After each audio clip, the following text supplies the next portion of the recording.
up at a bar drinking a beverage. That just looks good because I have nothing going on for the rest of the day here. I mean, one of these days it's really worked out nice. I just asked you if we should just come to the bar wherever you are. We could do on location since we might not be going to Oxford. We may need to plan that a little more in advance. Yeah, I was rolling through actually, and was just like, oh yeah, we need to do this. But I was putting out some fires too. I was like, you know what, it's just too nice of a day. Like let's go do this podcast outside somewhere. Very nice. Okay, but is it too hot? No, it's a little warm today. 86, 88, like I'm in boots sniffing 90. I'm in boots and jeans, and there's a little breeze out here right now. Of course, I'm in the shade. I mean, a little sun, but I'm underneath a canopy. It feels pleasant. I mean, I would call it Texas fall. I don't know. It's gonna be 75 and sunny again tomorrow. Maybe we'll call it Texas winter. But still, I'm excited for that 70-degree day tomorrow. I will say if there was not this sort of lack of just kind of breeze, it would probably be a little tough. Yeah. But no, it's very pleasant. But the Oktoberfest beer is really helping keeping it cool too. Okay, that's right. That actually drops at about 5 degrees if it's Oktoberfest. It does. Yep. Well, not what I've had before either. Happy Friday, everybody. That's a veteran move. Yep. After 2 p.m. on a Friday, playing doing a little football podcast. All right, welcome back to the Texas Two-Step, where we are going to break down week 7. Week 7. Already. There's a little bit of a depression even just saying that. And then just every week that progresses, it's that much closer to the finale. No, absolutely. I won't call it depressing. But certainly because I really was thinking about this the other day. It's been such a great, as just a college football fan, it's been such a great first 6 weeks. So many things to talk about, from Dion to the Pac-12 to the ACC. Notre Dame. There's just been so many great storylines. The Red River game last week. It's been fun. It's gone by too fast, and it always does. But it's been fun. It's been very enjoyable. There's so many teams out there who are still alive. So yeah. You saw the graphic I sent you with what a season would be if college football was done like European soccer. I don't think I did. I think I saw something on all that about promotion relegation. Someone wrote it up. I thought I sent it in on Instagram. I mean, it's so true. It's just kind of like, yep, I sent it last night, a Saturday on South did. Basically, like, just the year that it is, you got your premier 16 teams, your championship league, League 1, League 2, and then your relegations, four regional conferences. So 12-team playoff is your premier 16 teams. It's a 12-team playoff to determine national championship. Bottom 4 relegated to the championship league. And then the champion team is 20 teams, but 12-team playoff. The top 4 are promoted to the premier. The bottom 4 go down to League 1. Can you imagine? It's kind of cool. You have to look at it. Yeah. I mean, except all I'd say is, like, they're basically jumping in. I don't think they're going off of last year because this has TCU in the top 16 teams. They have, so that has to be going off of final rankings last year. Yes. But it's very interesting because Texas then is in the top 16 and A&M is in the championship league of the next 20. Yeah, that's kind of the tough thing about any kind of promotion relegation, is because you've got like these, Fortune 500 universities that would be in a championship league. It's hard to imagine that an Ohio State or a Penn State could be on a different level than a USC or a Miami or an A&M, whatever you want to call it. Man, we just have too many teams to do promotion relegation. We just do. We just do. It is. I mean, it's got it broken up, but anyway, it's an interesting graphic. Okay, so yeah, what an incredible season. Don't really know who's running away with it. I think we're going to have some interesting games this week that sort of give some indication. Washington playing Oregon in Washington. Those are two teams that are sitting there undefeated saying, yes. And fantastic matchup if you're a fan. Yeah. Here's a fan of the game. I don't know that. Is that a late night? The which game? Oregon, Washington. No, it's the ABC bumped it to 2:30, and I'm guessing they did that for. I was thinking about that. Exactly. They you got to suck in those East Coast viewers who it'll be what 4:30 by then. So yeah, you have it even a 5 o'clock kickoff. You're not sucking those East Coast guys. So, but even UCLA Oregon State is a 7 o'clock game. Yeah. So, how are we feeling? How are we feeling after? I mean, we're done with the week. We're into week 7. How we feel after last week's terrible debacle? We didn't even talk about how just the Cowboys just crap the bed. Yeah, that's true. I mean, I'm not necessarily the biggest boys fan, but no, I'm paying a little bit attention to the Astros making their 7th straight ALCS appearance, which is pretty darn awesome. I mean, that's a record in the American League. It's pretty crazy. But no, the Cowboys, I kind of feel like it's status quo. We've done this before. They're cool. This is the year. And then it's kind of like crap the bed. And then it's like, whoa, that was really bad. But San Francisco's pretty darn good. And San Francisco's very good. We did talk about this on Tuesday. It's like the difference between quarterbacks isn't necessarily always stature or obviously the skill, but it's quick decision making. I think we take like a Max Johnson, as we were talking about with A&M and losing Connor Wegman, and what's really the difference? I think Wegman just sees the field a little bit differently, processes things faster, makes the decisions faster, the ball comes out faster, the timing's better, and that's different. Well, absolutely, but we've talked about several times that football in general, I think from the top of the pro levels, and I would say even down to high school now, is so quarterback centric. It's so quarterback friendly.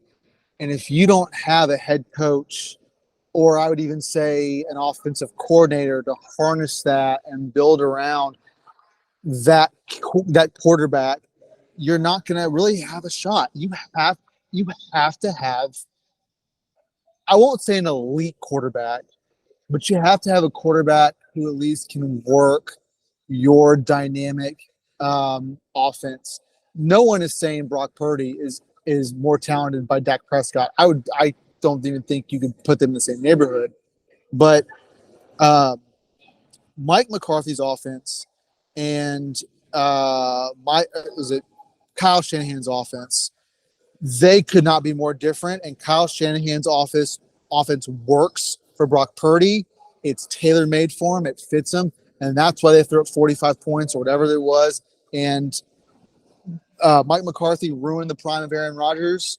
And as a Cowboys fan, I will never trust a guy who ruined the prime of Aaron Rodgers and only even got to one Super Bowl. That's Mike McCarthy. That's my grind my gear segment. I hate Mike McCarthy. He was a terrible hire. And the Cowboys are never going to go to the Super Bowl again with Mike McCarthy. I'm just going to say it. That was a frustration out of me. I think a lot of people had that frustration when they made that hire. I tell you what, that hire reminded me of A&M's hire of Mike Sherman. It was that's like, let's That's a good analogy. A little bit boring, a little bit safe, a little bit blue blood, a little bit of, well, they've had this experience. Mike Sherman had been a Super Bowl assistant coach or something and had, like this pedigree kind of thing instead of, now at the same time, the antithesis of that was kind of going Kevin somewhat. And that's kind of just, like, I think, whereas sometimes there's a crapshoot of hiring, but maybe the office GMs, both at colleges and at the pro level, particularly professional or college football, which now, mini pro, you really need to construct the entire organization. You don't just hire a coach and say, hey, we've got a coach one way or the other. Like Miami seems to have done it incredibly well. The way that they hire a Mike McDaniel. And then on the flip side, Denver. Look at, right. like, you know what I mean? Is like, it's not just hiring talent. It's not paying big numbers, but like I saw what Denver gave up in 2 years for Russell Wilson and Sean Payton. Yeah. It's like $400 million to one player, $85 million to the coach for 4-year periods, first, second, third, fourth, fifth round picks. I mean, just all in, and now they are a dumpster fire. It's crazy. But again, I kind of think that goes back to that point that if you don't have a quarterback, I won't even say if you don't have a quarterback, because again, Brock Purdy, maybe in any other system, is maybe at best a third string quarterback. But I'm saying if having a quarterback cures a lot of evils, we've seen that in both levels of college, but you got to have the head coach to mold around and fit what that quarterback does very well. Right now, I don't think Mike McCarthy is doing that very well. And I would say Mike Shanahan is doing that incredibly well for Brock Purdy. So again, we're to a point. I think again, the days, and I know what Bama's trying to do. So this will be a really interesting experiment if the GOAT can do it with running the ball right, ground control, defense, not giving up more than 17 points a game, controlling the clock. If Saban can do that, maybe there's a chance they can go back to that. But I think in today's environment, man, if you don't have a quarterback, you don't have a shot. Interesting. You don't have a shot. I mean, pick a team, a national championship winner over the last 10 years, 20 years that didn't have that didn't have their quarterback, almost like even in Heisman contention. That's you know what? That's an interesting look. I don't know if we have time for that today. I'm kind of thinking about like national championship 2012 Alabama against Notre Dame, which was AJ McCarron. He was NFL caliber, but he wasn't the star of that team. I mean, he was a star. He was very well known, but it was not like the Alabama run first. He was probably was that Derrick Henry years. Just crazy. Well, I mean, just the fact you said AJ McCarron. I mean, he's probably was probably like the 9th or maybe 8th most important person on that offense. Maybe. I mean, just thinking of all the draft picks they had. I mean, yeah. I mean, going back. I mean, the UGA teams now. Stetson Bennett's an interesting take because a walk-on winning 2 national titles. But certainly Bama, Tua, LSU with Burrow, Clemson with Hunter Lawrence. 17 Bama. Who was that? Was that Tua? Oh no, 2000 was Matt. 2000 was Matt. 2020 was Matt Jones. Matt Jones. Tua was 17. You had Clemson in 2016 with Deshaun Watson. And then you start getting in 2015. Okay, here's one. 2014, Ohio State. Maybe that was it. Cardell Jones. And going because he was their third bat. Third string. Yep. Because then you have 2013. Still went pro. Still got drafted. Yeah, but I mean, it wasn't you would actually assume yeah. Okay, right. Not the superstar, wasn't going to win the Heisman, but is a college team really going to win the national championship without an NFL caliber quarterback? That'd be crazy. Yeah, I mean, and again, just going back, 2010 Auburn, Cam, 2019 2009 Greg McElroy, maybe the last one. 07 LSU. No, got drafted. 07 LSU. Who's the quarterback for that? DeMarcus Russell. No, it's not going to be Jamarcus Russell. Was not 2007. 2007 LSU? No, it wasn't Jamarcus Russell. I want to say when he like 2004. That's what I'm wondering. Who was All right. 2007? I'm going to Google this real quick, and then we need to get to the games. Matt Flynn. Oh, There right. you go. Matt Flynn. That's it. That's the answer. 2007 like, LSU. who? Matt Flynn. Who? But, okay. but what was so crazy about that year? LSU, 2-loss team. Yep. So, yeah. But wasn't like the oddity of Les Miles? Wasn't that the game where it was almost like, didn't they do something like awkward where they just kind of like tossed the ball and it just bounced the right way? The game or just the overall? Something happened. There was a massive. He did like really weird things, and that's like where the Mad Hatter nickname came from. Is like he would do the most bizarre plays, and it was like something where they actually just threw the ball behind them like a blind lateral, had it bounced one way, the other team wins, and it happened to bounce the right way right into the hands. It was perfect. Man, the thing about that 07 season. I mean, I think that was the year you had Missouri and Kansas both like undefeated, maybe going in like week 10 or week 11. If I remember this correctly, you just had a lot of weird things go your way to where the LSU losses, you had NFL talent stacked across that defense. And I think I think both their losses were 2 overtime games, maybe, if I'm remembering correctly. So no, I'm right. It was the fake field goal. Where he would run the trick plays and stuff like that. Over the shoulder toss, and that's where the Mad Hatter name came from. And tossed it. It was like this trick play, and just bounced the right way, and it had it bounce the wrong way. 3-loss team. That's a great little trick play. I wish we kind of would. It's like Tebow doing the jump pass. Like you don't see that anymore. But it's a great play. I would love to see someone do the behind the back to the punt to the kicker again. I would love to see that. That would make my day if I saw that. Someone did a fake on that again. But yeah, I mean, again, it's just modern football. I just don't think allows for a quarterback who's not effective. That's right. Oh, fantastic! 13 years later. That's fantastic. Oh, on the old ball coach. on visor. Yeah, that's great. That's great. He's one of those people. He's like Mike Leach, R.I.P. Like football was just better when he was in it, in a way. Yeah, even if it was at Kansas. Well,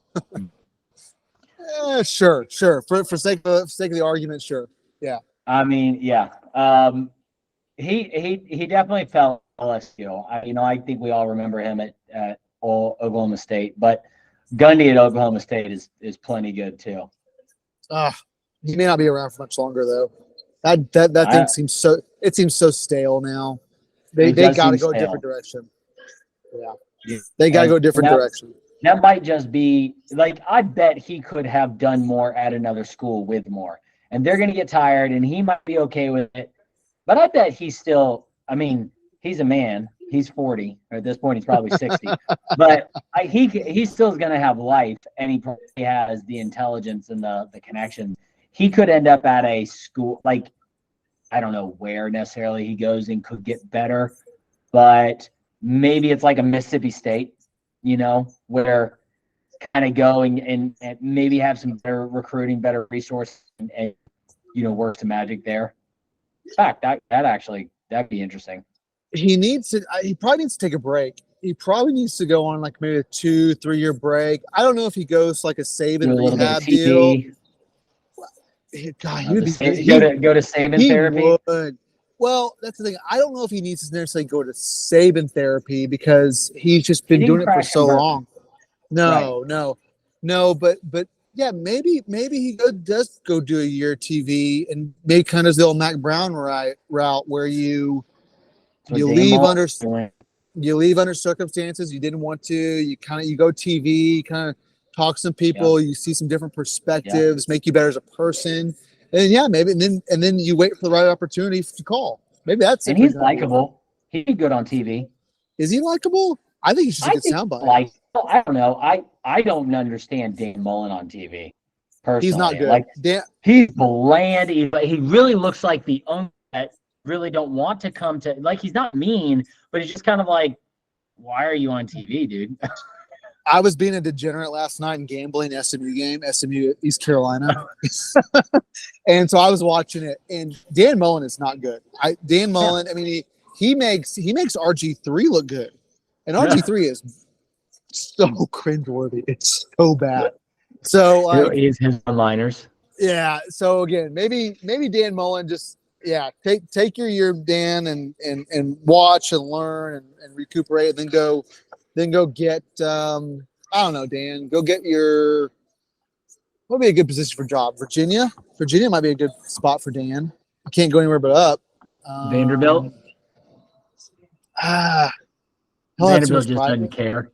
He'll have too much pride for that. I'm thinking more ACC. Georgia Tech, maybe something like that. Some kind of job like that where he Mississippi State would take him back.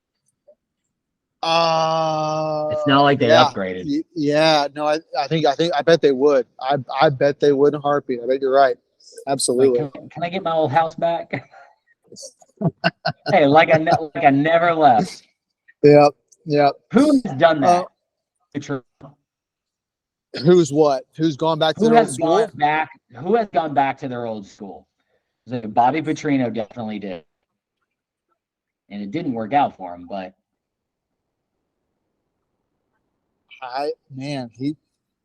he may be the only one. I mean, who has left for greener pastures and went back with their tail between their legs. I mean, I'm gonna be a little proud of myself. I think John McKay at USC did back like a long time ago. Interesting. Yeah, for all you. Out. Yeah, John McKay, I think was one. There's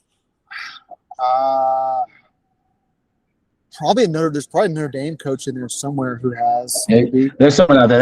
That'd be a game day trivia question. 3 coaches that have left to go to a better school and then ended up taking their old job back.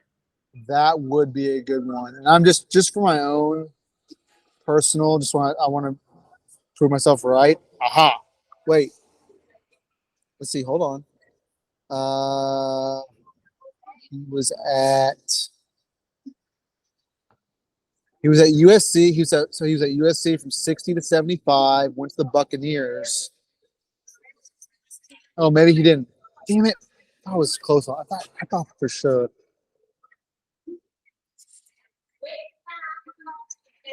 Shoot. Maybe not. Okay. Regardless. Get on to top 5 games this top week. 5 games. That's right. We will do 6 though. What was the 6th? We added Mizzou, Kentucky at the very end. Kentucky. Since both teams are 5-1. You lose this game, you're pretty much out of it. And East, and this is on a bye. Obviously, I could give a little bit of an opinion on A&M at Tennessee, but top 5 games of the week, we've got Iowa at Wisconsin, Miami at North Carolina. That's 25-2. Number 10 USC at number 21 Notre Dame. Number 18 UCLA.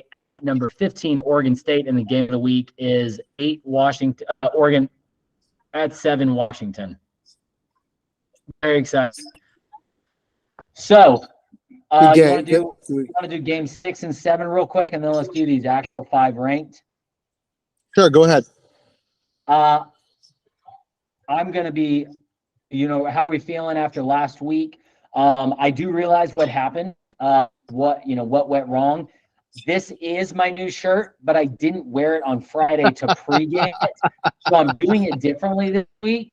And now it is getting warmed up, stretch it. Like, I know what I was thinking. You don't just throw on a shirt at game time and prepare to go and play. That's true. I wasn't warmed up. I wasn't stretched. I didn't have my full reach. So I'm gonna have a couple of in this shirt. I might even sleep in it. New shirt juju does not go very well. Personal experience. I have several experiences of that as well. Yep. Yeah, you don't walk on campus and go in the bookstore and grab a shirt and put it on and go into the stadium. No, you're That's asking for it rookie then. move. That is rookie move. Amateur hour. It's very comfortable. The weather was amazing. I got duped. That's all I'm saying. Is like I fell into the trap of like this feels great, and regardless of why I slept in the shirt after the game, maybe because I just got to the point where the bed was comfortable and I couldn't get out of it to clean myself. I did it in reverse, and so this week I got my head straight, and I'm doing it right, and Those Columbias are comfortable. Yeah, Those man, Columbia shirts are comfortable. Now we're using like fairy fabric or something because it is crazy breathable. I'm telling you, I still think you did the poncho, the maroon poncho. I did. No, that felt really comfortable. But this is way soft than like school Columbia fishing shirts. Agreed. Now going on the road to Tennessee, even game. Even game, 2:30. Because 2:30. I have not heard anyone's hurt. I haven't seen any reason to think that we are just down in the dumps. I think Miami was a game that this entire team would like to play over again, especially after watching them get beat by Louisville. There's no Georgia Tech last week. Yeah. But that is the game you forget. It's over. It's done. It just didn't play well. Alabama you could have won that game, and here's the 3 or 4 things you did wrong. Learn from it, springboard off of it. The West is still within reach. We go to Knoxville. We go into Needham. I'm glad it's not a night game. We avoid the mustard bottles and the golf balls, and we win by 10. Really? Yeah. Okay, I'm going to give you one more chance. Give you one more chance to really think about this. Yeah. And you think Vegas, as it currently sits, not even open, but as it currently sits, is 14 points wrong. At minimum. 13. I said 10. 13. Okay, there you go. Wait, you think it's 13 points wrong. And here's the reason. Vegas factors in A&M's mental blunders. They play perfect. Ooh. The line. Well, man. I'll just kind of speak my thoughts. Everything I ever know about football tells me this is Tennessee by at least 10, if not 14 to 16. Okay. Come off A&M, coming off an emotional. I mean, and A&M. I mean, you can make an argument. This is their probably 3rd game. Where I mean, the Arkansas game. It's a rivalry game. So, like, how much emotion was there with that game? With those kids. You go to Bama. You leave it on the field in College Station. And yeah, I think you can make an argument. I think I've walked back a little bit on this after kind of dissecting and analyzing the game a little more. And again, that if that blocked kick for a field goal doesn't get called back, I think maybe we may be talking a different story. But that being said, it still is what it is. A&M still left it on the field. Actually, again, and then we saw it with Notre Dame. It's hard to get up for week after week after week for these games. Going to Knoxville, they're going to be loud. I didn't like the way A&M secondary gave up the big plays to Milroe. I'm not the biggest Joe Milton fan, but we know he can throw it down the field. No, he can throw it long, but he's turnover happy. He is. Man, this is the Tennessee team that got beat pretty badly by Florida. That is not good. But that defense got after them. That defense got through the line, and they sacked Joe Milton a lot. And A&M still sacked what's his name? Here's Milroe. Yeah, a few times. They every data point, hunch, analytic, I think tells you Tennessee. The line is what's nuts. Now that being said, I'm still going to take Tennessee minus the 3, but I think it's probably within 6 or 7. Yeah. I just don't see, again, I said it, Max Johnson is going to cost this A&M team multiple losses this year. I think he did it last week, not because he was turnover prone, because he made mistakes, because he's not Wegman. He's not the same quarterback. And I think this very easily could be the second loss. Yeah, I don't think Tennessee's defense is incredible. I don't think they are either. If they can protect Max Johnson and he doesn't have to make those fast decisions, I think he can play safe. I think they run the ball better than so that they're going to be multidimensional. I think it's going to look more like the Arkansas game. 30-20 Ags. 30-20 Ags. That is exposing Tennessee as a massive fraud. A massive fraud. They lost to Florida. Who beat? That's good. Okay. Tennessee's best win. What is it? Tennessee's best win? Yeah. Is it Virginia? Is it Austin P? Is it UTSA? Hey, is it South Carolina? I mean, that's what I'm saying.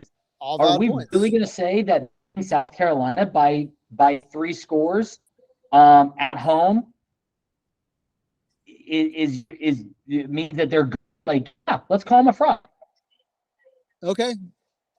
All right. Well, I mean, untested. Are you gonna? Hey, I'll take Tennessee. Hey, are we gonna bet a beer? I'll take Tennessee plus 10. Plus 10. Oh yeah, okay. Well, you said 13. We'll side bet. We'll side bet later. Oh. We'll side bet later. Okay. Yeah. Okay. So you say you got A&M plus 3. I got Tennessee minus 3. Okay. All right. Next game. What we got? That would be the Missouri-Kentucky game. Just, I say, quickly gloss over it. I expect Kentucky to start up, play for redemption, want to get back in conversation. However, Missouri played LSU incredibly well, and that was more surprising to me. So I know that LSU has a remarkably poorly thinking defense, and maybe they really are bad. If that's the case, then meh. Anybody for them, including Missouri? Yes, the game was in Columbia, but I'm still going to take Kentucky to win and against the spread. I would agree. I don't think Missouri is there yet. Maybe not battle tested. They were undefeated hosting LSU, and you lose like that. Again, I think the emotion going away now to Kentucky, who is going to want to get rid of that. Yeah, exactly. And but that's the 2.5. If you take the average, 3 points for home field advantage. But I think Kentucky probably is just more mentally stronger after that both losses. So yeah, no, I'll take Kentucky as well. Yeah, I think they definitely beat the spread. All right, let's see. Next game is Iowa at Wisconsin. Why this is a top 5 ranked game, I don't really know. You're talking about 2 Midwest Big Ten unranked teams. The implications, I suppose, are the fact that they're both above 100 teams and playing in the West. The winner game has the inside track for the Big Ten West title, which is kind of like de facto.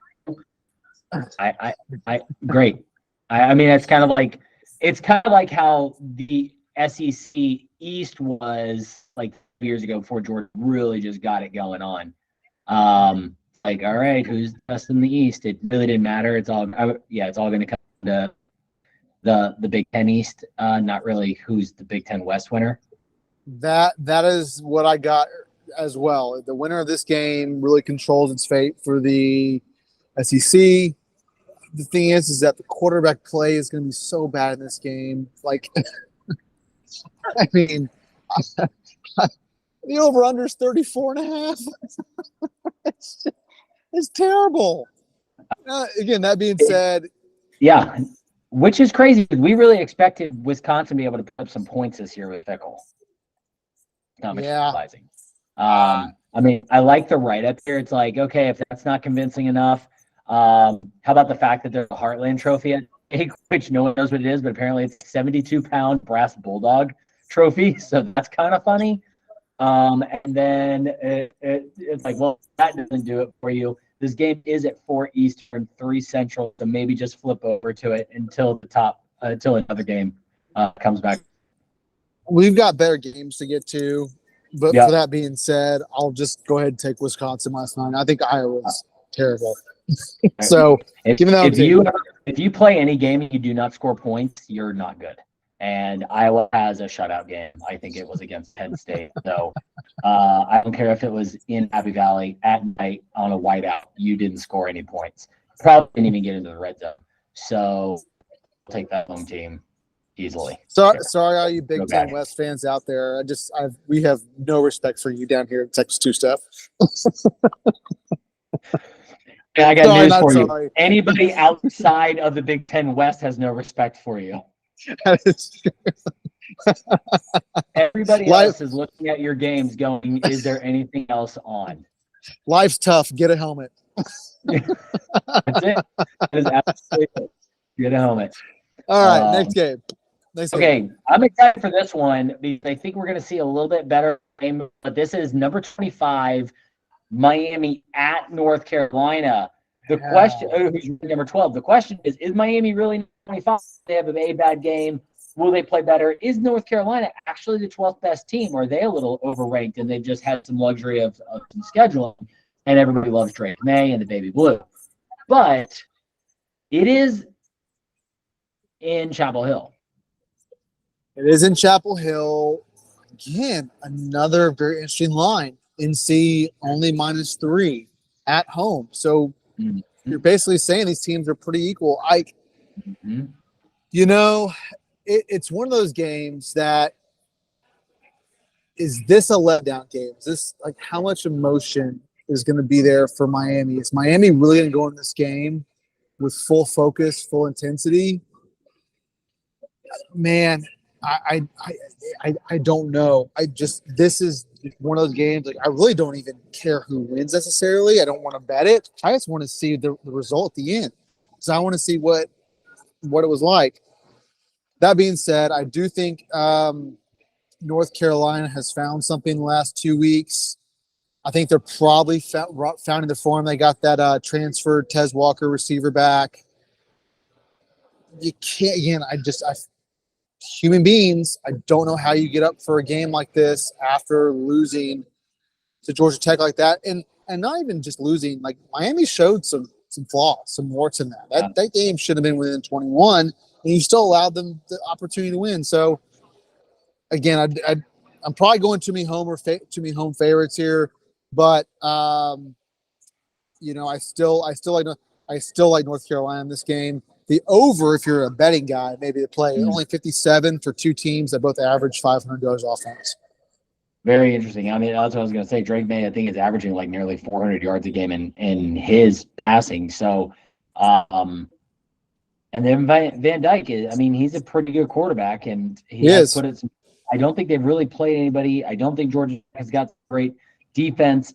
That would be the question for me: is Miami's defense any good to control North Carolina? I'm surprised by the line. It makes me wonder what Vegas knows or assumes, other than thinking last week like a fluke or there's some emotion that's going to play out in this game. I'm going to take North Carolina as well against spread also, just because I think Drake May should be able to pass. If Haynes King will pass against Miami, Drake May should be able to, especially at home. Yeah. At the same time, I will be pulling internally for Miami, only for overall schedule implications, implications on A&M.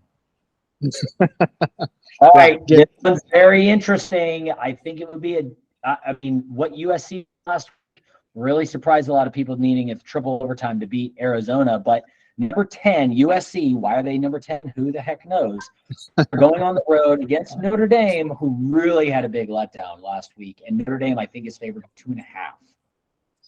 Yeah, and we talked about it. I think I had Louisville last week against Notre Dame just because it's emotionally very hard for these kids to get up week after week after week with these big games. That being said, I think is this a game for Notre Dame where your back's against the wall? What do you have left to lose? You're already out of the playoff. Go out and play and have fun. Consider this a rivalry game, wouldn't you? Yeah, I would. I wonder in modern if do modern kids. I consider rivalry game just because growing up, it was told me rivalry game, and then playing all the NCAA football games on PlayStation that told me it was rivalry game too. I wonder if modern. Right. I don't know if the modern Gen Zer kid views it as a rivalry, but that being said, I definitely think both teams are going to go in. I don't think there's any love lost with your team. Mm-hmm. The weather is an interesting factor. I think it's supposed to be like 25-degree winds or 25-mile-an-hour winds with some rain. And Notre Dame loves to grow that grass nice and high to Gosh, that being said, the line Notre Dame minus 2.5 is just odd. You'd be going against Caleb Williams. Okay, USC has given up an average of 27 points per game, tied for 77th in the nation. That's bad for the number 10 ranked team.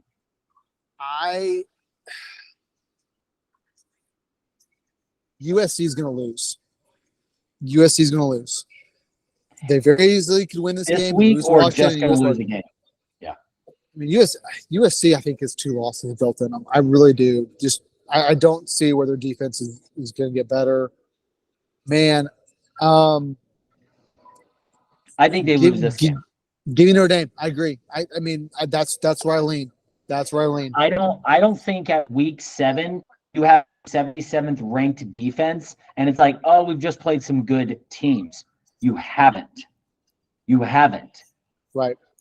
You give up yards. And Sam Hartman is still a good quarterback. They have good receivers. They can run the ball. I think if Notre Dame replays Louisville, they probably win the game. They just get their mind right, and it wasn't, and you called it, and it was a great call. But I think they're at home. I think they would embrace a cold weather game, be like, come into our turf, and USC doesn't handle that. And they are the 77th ranked defense. That's just how good that defense is. Therefore, I think they lose the game. Because Caleb Williams just cannot do it all. He can't. At some point, some receiver's going to slip or something like that. So I would agree. I'm trying to find the weather real quick just so I'm not spitting garbage. Let me see if I can just find it real quick, because I do think if there is 20-mile-an-hour winds, if there is rain, that can come into play. Okay, Saturday. Yes, 17-mile-an-hour winds, 84% chance of rain in South Bend on Saturday. Yeah, that's not good for a passing quarterback. Nope, not good. Not Sam good Hartman for an offense. and Sam Hartman throws the ball too. So, it's going to impact both their games. But if you run the ball, I'd rather take the higher-ranked defense to win the game instead of the not higher-ranked defense. I would agree. Okay. UCLA at Oregon State. Oregon State minus 3.5. The Pac-12 taking over this week. This is crazy.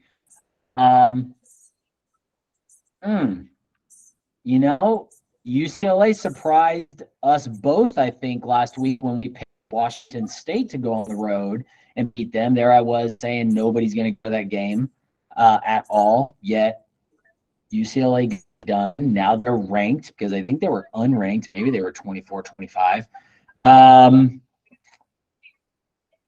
of crazy. Rain in the forecast again for this game. Okay. I think I'm pretty heavy on Oregon State this year. I was heavy on them before the season. They lost to Washington State, who went and lost to UCLA. Yeah, close game Nothing, at I mean, Washington State. Yeah.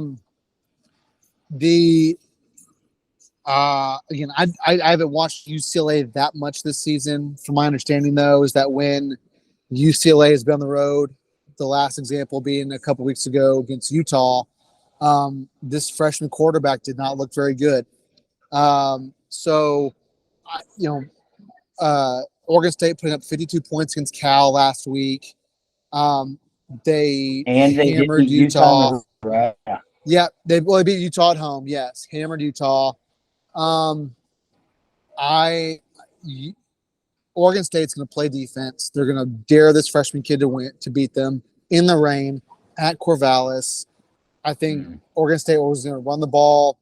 Yeah, give me Oregon State. I actually think this is probably Oregon State by probably 10 points. This actually gets really good. We have two one-loss teams that are going to play against each other, who are both looking at the Oregon-Washington game with undefeated teams. So somebody else is to get defeated, and then you're going to basically have a three-way tie for second place. Yep.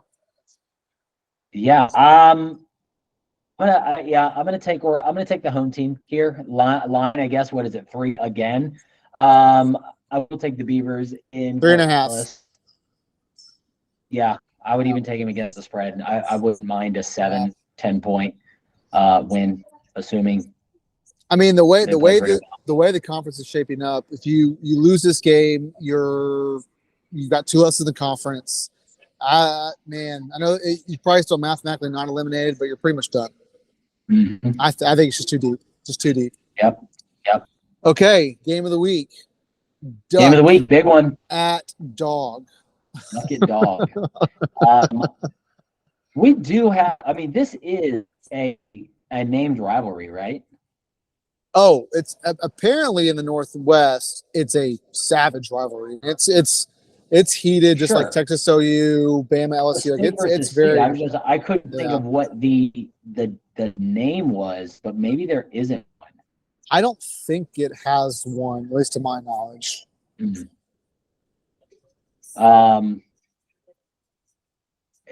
What was their score last year? Apparently, that was a really Washington game too. I don't remember the score, but Washington went to Eugene and won last year, and it was close. Yes. Yeah, don't remember the score. Yeah. You've got 2 Heisman conversation QBs here. Many people think Washington is the number 1 team in the country, is the best quarterback in the country. Bo Nix has got the largest Heisman market campaign going for him right now. I see those signs everywhere at this point. I'm going to go with the home team. I guess I'm buying in. I probably watched more Oregon than Washington, but I hear everyone talking about how Washington's just that great. And I'd probably go with the home team. I think Washington Seattle will be ready for this game. They'll pack the stadium. Michael Penix will probably have an incredible game. I don't necessarily think that Bo's going to have a bad game. I just think it's probably a drag just last week, and Washington wins again. Google says that it's either called the Border War or the Cascade Clash. Oh, interesting. So, did not know that. Man, even work. Yeah, from a betting perspective, I think maybe you just take the over 67. Just sit back, and enjoy, and drink some good beer while you watch this game, and just hope the points rain down. Yeah. Gosh, I mean, to me, it's just such a coin flip game. Neither team has really played anyone substantial, so it's hard to get a data point off that. So that being said, I do believe. So just looking at purely stats, so both teams are averaging over 550 a game. Washington, 446 of that is passing, 123 of that is running. Oregon, way more balanced. 330 to the pass, 227 to the run. Oregon has allowed 255 yards per game to Washington's 365. What Oregon also is allowing a few less rushing yards. I think Oregon is probably the more balanced team. I really like that coach. I'm gonna go Oregon here. It's not something I'm gonna play. In terms of money wise, I don't want to pick all chalk and all favorites. So that's something to do with it. But I just like Oregon here. I like him in this spot. I like Bo Nix, the way he's been playing. And I just think at the end of the day, Oregon will probably be able to run the ball a little bit better than Washington will and keep Michael Pence's offense off the field. So, yeah, I am looking I'll at go the the Ducks. past scores. I mean, the only one that kind of worked him is the fact that Oregon beat Tech only by 8. I believe that was a neutral field. Or did they go to Lubbock? That was in Lubbock. Oh, but they were just to be there then. So that makes some sense. But, yeah, looking at the number one, Oregon's got the number one scoring offense. I think looking at, and like Washington right behind them, but looking at these dominant games, the biggest one between the two that stands out is beating Colorado 42-6. Colorado might not be that 19 ranked team or wherever they jumped up to after 2 weeks, but they score points, and they definitely scored points last week, and they've scored points on USC, and they did not score on Oregon. So I'm going to go with I'm going to change my pick. I am going to take Oregon. Oh, look at this. I just looking at that, I'm like, okay, both of them score, but if I just had to look at past game, who's got the better defense? Maybe Oregon does have a better defense. I do think defense. So before you make that concrete, I just want to let you know Rico likes Oregon this week. Oh shoot! I know. Who did Dave and Big Cat take? I didn't get that far. Because they went off some tangents, but no, Rico liked Oregon. Money line. Yeah. I'll be real interested to see. The pro bettors always come in late. I'll be really interested to see if that line moves one way or the other. I wish this was a night game. That's the thing. I wish this game was not during my game. This would be an incredible 7 o'clock. It's been an incredible day of football, and you're like, I got dessert. Now it's dessert. Yes. And yes, 30 is tough. I love Pac-12 night. Like, it doesn't have to be late after dark. Nope. 7 o'clock. No. Right. The sun's setting on the West Coast, and you just get to watch it till bedtime. Yeah, this was obviously done by some VP up in a big tower in New York moving this game. Boring. That's my thought. I don't care about us normal people. I'm still going to Oregon. Okay. Based on defense. Okay. Yeah, I agree. So the only difference of opinion we have is Tennessee or A&M. So we'll see. Crazy. We'll see. But yeah, good slate. Unfortunately, I will be working for a good chunk of it on Saturday with inventory. No. Worst time of the year. Yeah, well, this isn't even the bad one. The worst one is on the 21st, but trying to think is what it is. A&M won the week that you had to do inventory the last time, so maybe that's a good sign. Well, as I said, this is the first one. This is not the bad one. But all right. Yeah, no, good slate. Good slate. Looking forward to it. All right, we'll do a recap early next week. You get to at least get through a weekend without too much emotion, so you're gonna be ready like Sunday. Let's do it. No. If everything goes my way, I'll be ready to roll on Sunday too. No one's ever lost a bye week. That's for sure. So sure. All right. That was fun, guys. All right. Sounds good. Talk to you after the weekend. See y'all. You got it. See you, everybody. Bye.